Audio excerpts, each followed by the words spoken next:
시청자 여러분 안녕하십니까. 뉴스를 읽어주는 남자 김잠출 기자와 함께하는 이슈타파를 시작하겠습니다. 정치에 별 관심이 없는 사람도 이 방송을 잘 들어두시면 울산 정치의 맥이 보입니다. 자, 김 기자. 네.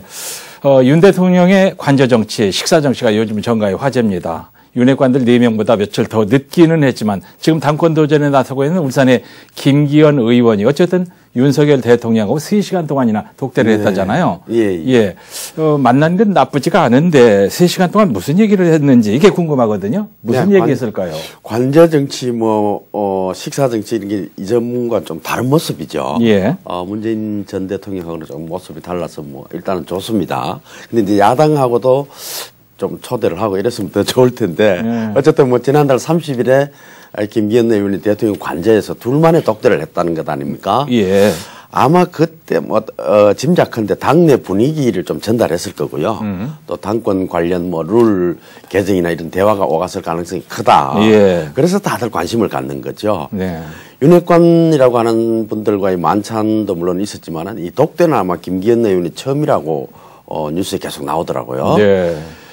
지금 김기현 의원 보면 전국 조직 순회하고 여러 군데를 다닙니다. 전당대회에 올인을 하고 있는데 최근 그 민주노총 파업 측면에서나 서해상 피살 공무원 수사에 대해서는 굉장히 강경한 메시지를 매일 내고 있어요. 좀 주목을 받는데 이제 변수는 유승민, 안철수 이 두 주자 아니겠습니까? 이 두 주자들을 김 의원이 이제 견제를 하면서 또 나경원 나갈까 말까 지금 하고 있고 장제원이라는 또 윤핵관 있단 말이죠. 이 연대설이 사실인지 아니면 실현이 될지 어쨌든 김기현 의원은 최근 정치 뉴스에는 전국을 막론하고 중앙지방을 막론하고 아주 이슈를 선점하고는 있습니다. 예, 그 여러 사람 얘기 나오지만 절대 아닌 것 같은 사람들은 몇 명이 또 있어요. 이름만 올릴 뿐이지. 이제 한때는 권영세 장관 얘기가 나오더니 요즘은 MZ 세대를 아우를 수 있는 한동훈 얘기 나오고 엊그저께 얘기는 이제 대통령께서 그 사람 좀 가만 놔둬라. 아직 정치할 때 아니다. 이렇게 이제 맞습니다. 가르마는 탔는데 자, 김기현 이런 와중에 김기현 의원 3시간 독대 감을 잘 못 잡겠는데 뭡니까? 주류 그룹의 교통 정리를 하려는 걸까요? 맞습니다. 아마 그럴 가능성이 있고요. 김 의원의 발언을 보면은 평소에도 윤 대통령하고 통화라든지 만남 편하게 한다. 그리고 절대 대화 내용은 공개적으로 않겠다 이러더라고요. 지금 이제 정치권 뉴스가 좀 주관적인 게 많잖아요. 너무 주관적인 게 많아서 참 문제인데 김기현 의원 같은 경우는 일단은 당심에는 자신 있는 것 같아요. 또 여러 조사를 봐도. 그러나 일반 여론에서 많이 밀리니까 전당대회 룰을 어떻게 고칠 것인가 이런 데 또 관심이 아마 많을 수도 있고요. 거기에다가 삼선의 이채익 의원이 같은 울산인데 최고위원 도전하겠다. 이런 고심한다 이렇게 하니까 이런 같은 울산의 당대표 최고위원 이걸 과연 선택을 해줄까 여러 가지 고심이 있을 겁니다. 이채익 의원의 최고위원 도전도 해볼만 하죠. 하여간 아직은 이제 그래도 윤심에 기대는 것이 의존하는 것이 당권에 유리한 건 두말할 여지가 없죠. 맞습니다. 그런 해석이 많은데 울산 출신 첫 여당 대표 꿈이 이루어질 건가? 울산에서도 관심이 높을 수밖에 없죠. 그러나 이제 김기현 의원 울산 전체의 조직을 어느 정도 흡수 아우를까? 그 원심력이 구심력이 정말 있는가 하는 데 대한 조금 캐션 마크가 있고요. 남구 같은 경우는 서동욱 구청장의 그 여러 가지 그 연대 지지가 예전에는 많았잖아요. 지금은 조금 균열이 같다는 이런 설이 또 있으니까 그것도 한번 지켜봐야 되겠고. 주호영 원내대표 서로 말을 주고받던데 다 고만고만하다. 수도권 주자가 아쉽다. 이런 발언을 했더라고요. 그러니까 김기현 의원이 지역주의 편성이다. 김기현은 이기는 전략이 있다.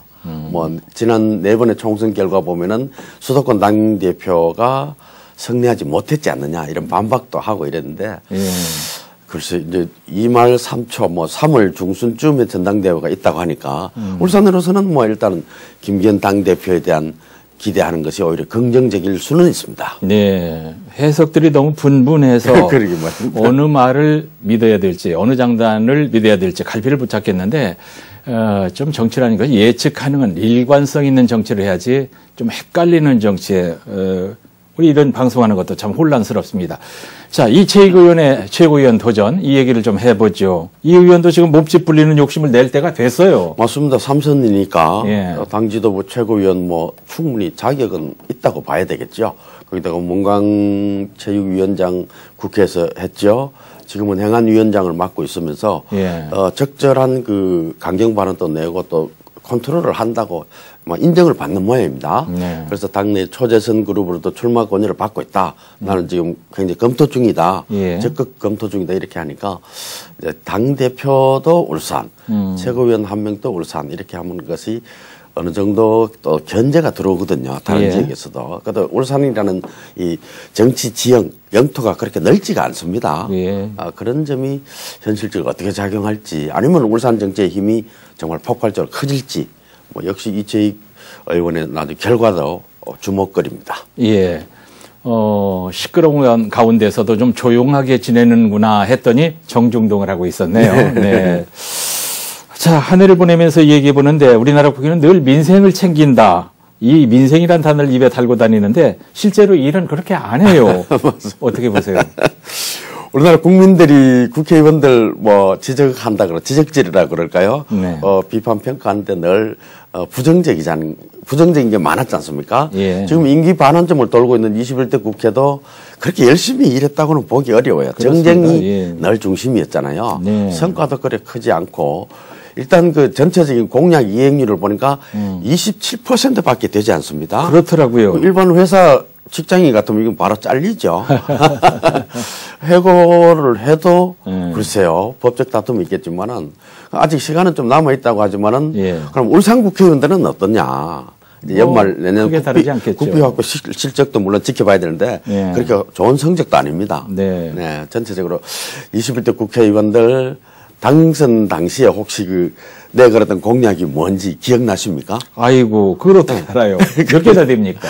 그때 무려 10,000개가 넘는다고 합니다. 10,000개? 네, 전국적으로 그 국회의원 당선인들이 내걸었던 공약이 전부 몇 개냐 전수조사를 해보니까 전국적으로 이 공약 전체가 10,000개가 넘는다고. 아이고, 예. 네. 내년 봄 되면 뭐 공천 사업은 시작이 되겠죠. 그리고 예. 1년 6개월 좀 지나면은 임기 끝나버립니다. 조금 남았는데. 네. 그런 거 뭐 10,000개 공약 역시 대부분 없던 걸로 되거나 다음 총선에 또 들고 나올 거예요. 재탕. 네. 울산 국회의원들 공약도 한번 복기를 해봅시다. 일테면은 뭐 제2혁신도시, 공공기관 또 유치, 뭐 울산에 종합대학 유치하겠다. 예. 얼마나 많이 나왔습니까? 울산 언양 고속도로 무료화하겠다. 산재 공공전문병원은 뭐 유니서트로 하겠다. 이게 이제 이미 뭐 요것만 해도 실현 가능성이 거의 희박해졌죠. 예. 남산 울산 타워 건립하겠다는 이 공약도 좀 무리인 것 같지 않습니까? 그리고 이처럼 울산 국회의원들도 그렇게 좋은 성적은 아닙니다. 물론 실적도 있고 좋은 또 공약 이행한 것도 있어요. 예. 거기에다가 울산 의원들이 발의한 법안 통과도 보면은 그렇게 좋지가 않고 저조합니다. 그래요. 정기국회 본회의 통과한 그 법안이 울산에서는 9건. 겨우. 네네. 120건 발의가 됐는데, 예. 비율을 따지면 한 10% 약간 안 되죠? 네네. 예산을 팍팍 깎는 마당에 올 예산이 막 반영도 안 되고 이거 뭐 물건 같다고 봐야 되죠. 그렇죠. 선거할 때는 한 표를 호소하면서 거창한 공약들을 막 내걸고 당선이 되고 나면 공약이 이행됐을 때는 요란스럽게 보도자료 막 쏟아내고 맞습니다. 홍보하다가 보류나 폐기됐다는 소리는 에게 소리 소문 없이 그냥 그렇지. 깨갱 들어가 버리고. 네, 뭐, 우리가 투표할 때 공약을 보고도 판단을 하거든요. 그렇습니다. 울산 국회의원들이 가장 대표적인 것이 이제 공공기관 또 공공시설 뭐 유치하겠다 이런 약속들이 있었잖아요. 예. 한 방송 보도를 보니까 약 27% 정도 이행률을 평가를 하더라고요. 혁신도시 확대하겠다. 공공기관 추가 이전하겠다. 이건 뭐 사실 물 건너갔다고 하는데 예. 그 공공기관 당사자들도 이전 요청도 안 왔어요. 이렇게 답변을 했습니다. 예. 논의 자체도 없다는 이런 입장인데 이제 유권자들 시민들이 매니페스토 본부 홈페이지 들어가서 좀 보고 또 선거관리위원회 홈페이지 들어가서 지난번 총선 때 어떤 공약을 했나 우리가 심판해야 됩니다. 시민들이 감시를 해야 됩니다. 왜 약속을 안 지키느냐고 남으라야 됩니다. 예, 그렇습니다.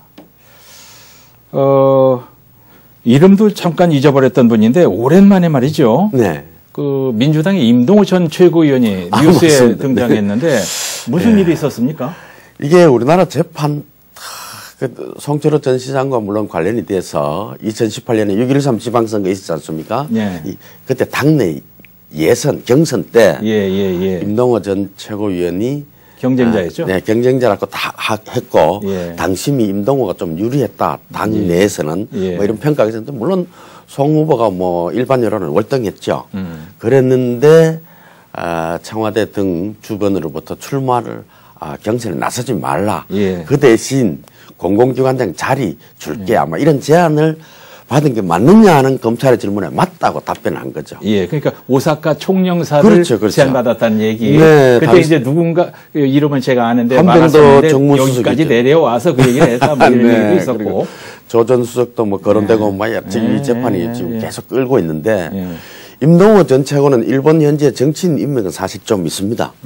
몇 분 있고 사적인 관계도 물론 뭐 친교가 있다고 하는데 당시 저도 그 황운하 울산경찰청장을 임용되는 그 인사가 났을 때 황 청장 왜 울산을 가나 이런 여러 가지 분석 여의도에 설이 있었거든요. 토호 세력을 뭐 부패를 뭐 건절하기 위해서 황운하 역할이 있을 것이다. 뭐 여러 가지 있었는데 결국 지금 이 사태로 왔는데 당시 임동호 전 최고가 그때는 최고위원인데 오사카 총영사를 갈 수도 있다 하는 관련 설들이 많아서 기사를 쓴 적이 있습니다. 그 기사로 인해서 제가 이 재판 관련해서 참고인 조사도 검찰로부터 2번 정도 제가 받았는데 실제로 2017년 하반기부터 2018년까지 청와대를 또 오가게 됐어요. 임동호 전 최고가 자주 왔고. 왜 그러냐면 임종석 비서실장하고 아주 친하니까. 그러면서 오사카 총영사 얘기가 나왔고 그래서 나중에는 그건 좀 무리고 다른 곳 조금 작은 곳이나 좀 낮은 곳 또는 공기업 사장 자리 제안을 주고받았을 것이다. 이런 말들은 많이 있었습니다. 그게 이제 지난번 정은 법정에서 임 전 최고가 이제 청와대 인사 담당 행정관의 전화를 받고 본인이 거부했다. 이렇게 정언을 했잖아요. 송철호 전 시장 재판에 계속 지금 이거 어떻게 작용할지 불리한 작용을 하지 않을까. 이렇게도 그렇죠. 추측할 수 있습니다. 이제 정무수석 같은 청와대 주변에서 송 전 시장의 경선 경쟁자였던 임동호를 경선에 나가지 못하게 했다고 우리는 다 해석을 했단 말이에요. 맞습니다. 재판에 뭐 유리할 것 같지는 않아요. 맞습니다. 이게 뭐 어떻게 또 채택이 될지 모르겠지만은 물론 재판을 우리가 예단을 못하니까 그죠. 2017년 당시를 이제 보면은 임종석 비서실장 임명되고 나서 이런 친분 관계로 인해서 임동호 전 최고가 서울 회의만 하면은 청와대에 왔다가 우리들은 기자들에게 한번 연락도 하고 이랬는데 또 울산 고래고기를 공수를 해가서 비서실장 뭐 축하 파티를 또 서울에서 한 적이 있습니다. 개인적인 문제지만은 그러다가 이제 최고위원 임기가 끝나갈 때쯤 되니까 본인은 아마 일본 통일학도 생각하고 오사카 총영사 가고 싶다는 아마 이게 뜻을 비추었겠죠. 그러니까 정무수석 입장에서 여러 가지 판단해 볼 때 당신은 이 체급이 오사카 총영사는 좀 어렵지 않느냐. 센다이 가라, 고베 가라. 아마 이런 말이 이런 그 워딩이 계속 나왔거든요. 그리고 뭐 정 아니면은 공공기관장 그 낙하산으로 보내면 되니까 그거 어떠냐 아마 이런 제안을 주고받았던 것 같습니다. 현재 정황으로 봐서는요. 아니 울산 사람들은 말이죠. 서울에 갈 때 고래고기는 왜 갖고 갑니까? 서울 사람들 고래고기 한번 먹고는 싶어하지만 한 점 먹고 에그하고 젓가락 놓는단 말이에요. 그래서 이 고래고기 값이 비싸고만. 저는 소위 부답하겠습니다. 뭐 정치인도 있고 이래서. 저 오사카는 말이죠. 그 일본에서 우리 교포가 제일 많이 살고 있는 일본에서 두 번째로 큰 도시인데 임동호 씨는 오사카 총영사 감은 아니라고 본 건데 선거 공신들이나 전리품으로 공공기관 자리를 주는 거나 이런 낙하산은 아직도 남아있는 거예요. 아직 남아있습니다. 문재인 정부 때 또 지금 윤석열 대통령도 선거 기간에는 낙하산 없앤다. 큰 소리는 쳐요. 못 없어요. 네, 지난번 울산만 해도 송철호 전 시장, 지금 김득겸 시장 마찬가지지 않습니까? 예. 이걸 뭐 옳다 그러다 나쁘다 이런 걸 떠나서 낙하산 인사를 이제 비판하는 사람들의 첫 번째 이유가 전문성이 있느냐, 예. 전문성 부족이거든요. 예. 그렇지만은 역관제라고 해서 선거에서 일단 승리하는 후보 그쪽에서는 그 대가를 또 보상을 해줘야 돼요. 예. 열성적으로 했는 사람들 예. 그 자리를 준다 또는 혜택을 준다 이런 관행이 그렇게 나쁘기만 하냐 이렇게 판단을 좀 유보를 할 수 있는데 아직은 사라지지 않고 있다. 예. 그리고 지난 정부도 그랬고 지금도 마찬가지다. 울산 역시 마찬가지다. 지금 뭐 최근에 문화재단 대표가 뭐 사표를 냈긴 했습니다만은 점점 이제 돼 가고 있습니다. 네. 일자리 재단 뭐 그런 설도 있고요. 또 관광재단인가요? 사회 서비스원 여성 개발은 다 올려버리면 다 끝나고 뭐 통폐합대가 없어지니까 네. 정리가 될 것 같고요. 산업인력공단 기획운영이사라고 굉장히 고위직인데 이번에 인사가 됐지 않습니까? 예. 그것도 국민의힘 울산시당 사무처장 경력 인사가 왔거든요. 예. 이 자리는 울산에서 선거 승리한 후보 측이 늘 알박이 인사를 하는 곳입니다. 이명박 정부 때, 박근혜 정부 때, 문재인 정부 때도 다 했거든요. 예. 뭐 우리가 익히 아는 김원덕 감사, 뭐 그 박순환 이사라든가 최유경 또 김광식 벌써 이 정권 바뀔 때마다 계속 예. 전리품을 챙겨갔잖아요. 네. 네. 그러니까 엉뚱한 사람을 엉뚱한 자리에다 옮기니까 말이지 실력 있는 사람 임명하는 건 우리가 딴지를 걸지 않죠. 전문성까지 있으면 금상첨화죠. 예.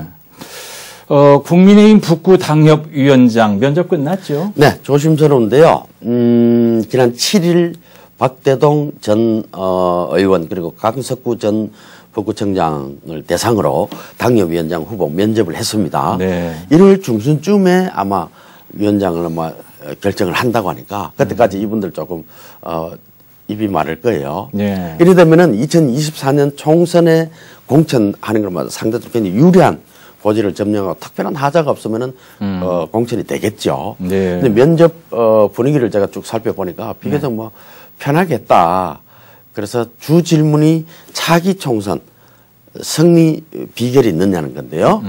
야당 후보로 거의 확실시되는 이상은 현 의원과의 비교 분석, 승리 가능성, 전략 이런 질문들이 많았던 것 같습니다. 예. 여기 박대동 후보는 오랫동안 지역구 관리를 하면서 내 진정성을 주민들이 알아주고 있다. 예. 굉장히 우호적인 주민 여론이 많아졌다. 네. 그리고 상대 후보에 대한 장단점을 잘 알기 때문에 총선 비책이 있고 지난 몇 번의 패배가 있었지만 그거 다 석패였다. 예. 이 원인 분석을 다 했고 보완을 했기 때문에 22대에는 박대동이 확실하다는 자신감을 보였고요. 예. 강석구 후보는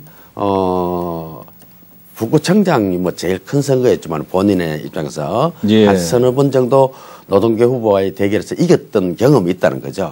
이걸 본인이 많이 내세우는데 예. 자신이 늘 우위에 있었던 이유가 뭘까? 그리고 이상은 의원보다 북구에서 자신이 훨씬 강점이 많다는 점을 상당히 부각했다고 합니다. 지금 그 국민의힘 현역 의원들도 네. 박대동 의원을 많이 응원하고 있더라고요. 예, 중앙에서 힘 있는 분들이 오면 박대동 의원을 꼭 같이 현역 의원이 아니지만 대동하고 이렇게 하는 걸 여러 이제 험지에 이 박대동 전 의원 같은 경우 험지에서 꿋꿋하게 이탈하지 않고 또 견눈질을 하지 않고 이당 저당 가거나 뭐 자기 유리할 때를 안 하고 조금 우직하게 굉장히 그 신의를 지켜온 건 맞죠. 그래서 국민의힘을 현재까지 북구에서 유지하도록 하는데 공은 있죠. 뭐 나서기 싫어하고 나서는 것 좀 겁내고 너무나 얌전하고 조용한 것이 이제 실력 있는 사람이잖아요. 그렇죠. 지금 이제 점점 정치인 체질로 변하고 있다는 평은 있습니다. 그래요. 그 말이 뭐 좋은 뜻인지 나쁜 뜻인지는 판단하시기 바랍니다. 예. 자, 지난주 울산에 지방선거 관련 수사 결과 나왔잖아요. 네. 이제 주목되는 부분이 기초단체장 1명, 중구청장 마침내 재판에 넘겨졌단 말입니다. 맞습니다. 주변에서 뭐 저한테 질문도 누구냐, 뭐 어떠냐 자꾸 묻는데 다 알려졌는데요. 그래 뭐. 판단하기는 어렵습니다. 뭐 제발 검찰이 또 어떻게 수사했는데 그 내용 전체를 다 알기는 어렵거든요. 걱정이긴 합니다만은 그 6.1 지방선거 관련해서 이제 검찰에 넘겨진 선거사범이 148명이나 된다고 해요. 울산에. 그중에 59명이 기소가 됐는데 말씀하신 대로 뭐 다 아는 사람은 압니다만은 이 당선자 8명 가운데 이 구청장 1명이 일단 재판에 넘겨졌단 말이죠. 그런데 시의원이 또 기소가 됐다. 이따 재판 결과를 지켜봐야 되겠지만은 글쎄 이걸 우리가 판단하기는 뭐 좀 무리인데 뭐 큰 건은 아니다. 이런 것들이 이제 주변 설들은 있습니다. 뭐 크게 당락에 좌우될 정도로는 아닐 거다.